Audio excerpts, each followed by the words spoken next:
कभी आपने सोचा है कि एक ही वंश के भाई बंधु जिन्होंने एक ही कुल में जन्म लिया, एक ही गुरु से शिक्षा पाई, एक ही धरती पर पले बढ़े, वो कैसे एक दूसरे के रक्त के प्यासे हो गए। महाभारत का युद्ध केवल एक धर्म युद्ध नहीं था, यह अहंकार, लालच, पुत्र मोह, अपमान और अंधी महत्वाकांक्षी की परिणति थी। यह युद्ध केवल शास्त्रों का नहीं बल्कि मानव भावनाओं का, रिश्तों की जटिलताओं का और निर्णयों की कीमत का युद्ध था।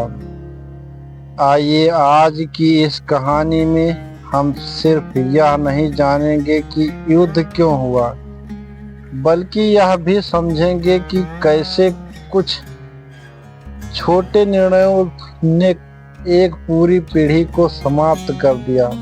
कहानी की शुरुआत होती है हस्तिनापुर से। पांडु और धृतराष्ट्र दोनों भाइयों में से एक राजा बनना था, लेकिन नियति ने खेल रचा। धृतराष्ट्र जन्म से अंधे थे, इसीलिए पांडु को राजा बनाया गया। धृतराष्ट्र ने यह बात मन में कभी स्वीकार नहीं की। उनके मन में हमेशा एक टीस थी, राजगद्दी मुझसे छीन ली गई क्योंकि मैं देख नहीं सकता। और फिर जब पांडु संन्यास लेते हैं तो उनके पांचों पुत्रों को हस्तिनापुर लाया जाता है। यहीं से शुरू होती है वो चिंगारी।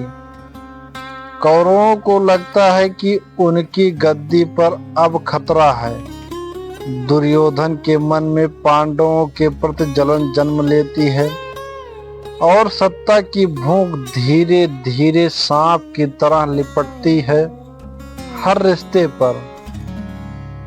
दुर्योधन एक ऐसा पात्र जो बचपन से ही शक्तिशाली, स्वाभिमानी और दृढ़ था, लेकिन उसकी सबसे बड़ी कमजोरी थी पांडवों को सहन न कर पाना। जब भी भीम ने अपनी ताकत दिखाई, जब भी युधिष्ठिर ने को सम्मान मिला, जब भी अर्जुन की वीरता की चर्चा हुई, दुर्योधन का रक्त खौल उठता। उसे लगता मैं धृतराष्ट्र का ज्येष्ठ पुत्र हूँ, सिंहासन का असली अधिकारी हूँ। फिर वो शकुनी मामा के पास जाता है और यहीं से शुरू होता है षड्यंत्रों का ऐसा सिलसिला जिसने पूरी सभ्यता को झकझोर दिया। धृतराष्ट्र एक अंधा राजा ही नहीं, एक अंधा पिता भी था। उसे बार बार चेताया गया, राजा को न्याय करना होता है, केवल स्नेह नहीं। भीष्म पितामह ने कहा, विदुर ने चेताया, यहाँ तक कि स्वयं वेद व्यास भी समझाने आए। पर धृतराष्ट्र ने सब कुछ अनसुना कर दिया। उसे केवल दुर्योधन का भविष्य दिखता था, देश का नहीं। कई बार वह चाह कर भी निर्णय नहीं ले पाया और यही उसकी सबसे बड़ी कमजोरी बनी। यहीं से कहानी का मोड़ सबसे अधिक भीषण हो जाता है। जुए की सभा, जहां युधिष्ठिर ने अपना सब कुछ दांव पर लगा दिया, राज्य, भाई, यहाँ तक कि द्रौपदी को भी। यह वह क्षण था जिसने समस्त सभ्यता को झकझोर दिया। जब द्रौपदी को खींचकर सभा में लाया गया, जब दुशासन ने उसकी साड़ी खींची, जब भीष्म, द्रोण, कृपाचार्य, विदुर सब मौन रहे, तब द्रौपदी ने एक वचन लिया, मैं तब तक केस नहीं बांधूंगी जब तक इसका संहार न हो जाए। यह केवल एक स्त्री का अपमान नहीं था, यह धर्म का अपमान था और धर्म को अपमान सहना नहीं आता। अब यह कहना गलत होगा कि सारी गलती कौरवों की थी। पांडव भी पूर्ण नहीं थे। युधिष्ठिर ने धर्मराज होते हुए भी जुआ खेला, एक ऐसा खेल जिसमें बुद्धि से ज्यादा भाग्य का स्थान होता है। उन्होंने पत्नी को दांव पर लगाया, जो न केवल अनैतिक था बल्कि धर्म विरुद्ध भी। भीम, अर्जुन, नकुल, सहदेव सब चुप रहे। सभा में कोई द्रौपदी के पक्ष में खड़ा नहीं हुआ। कभी कभी चुप्पी सहमति बन जाती है। यहीं से पांडवों के भीतर भी आग लग गई, लेकिन वह आग धीरे धीरे धधकती रही। 13 वर्षों के वनवास तक श्री कृष्ण केवल एक मित्र नहीं थे, वो नीति, धर्म और भविष्य के ज्ञाता थे।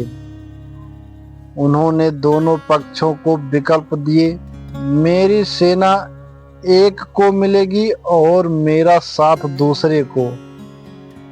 दुर्योधन ने सेना चुनी, अर्जुन ने श्री कृष्ण को।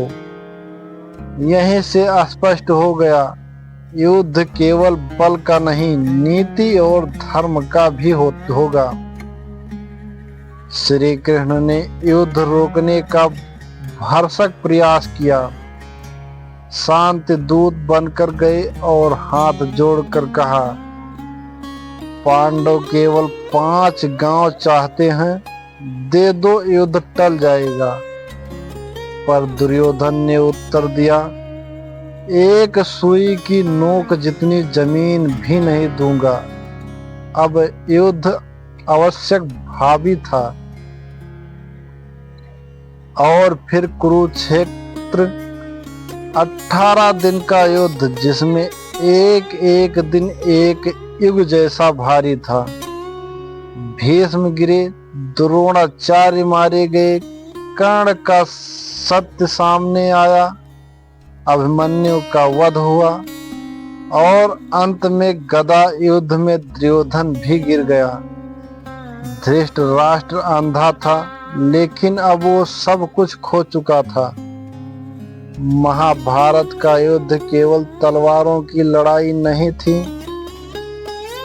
यह मानव स्वभाव, रिश्तों, लालच, धर्म और अधर्म की सबसे बड़ी परीक्षा थी। इसमें जीत किसी की नहीं हुई। राज सिंहासन पर युधिष्ठिर बैठे, लेकिन वो राज्य एक शमशान जैसे था। तो मित्रों, जब आप अगली बार किसी से झगड़ा करें, जब आप किसी रिश्ते में अहंकार लाएं, तो एक बार महाभारत को याद जरूर करिए, क्योंकि यह युद्ध आज भी हर घर में हो रहा है। कभी भाइयों में संपत्ति को लेकर, कभी पिता के निर्णयों को लेकर, कभी स्त्री के सम्मान को लेकर।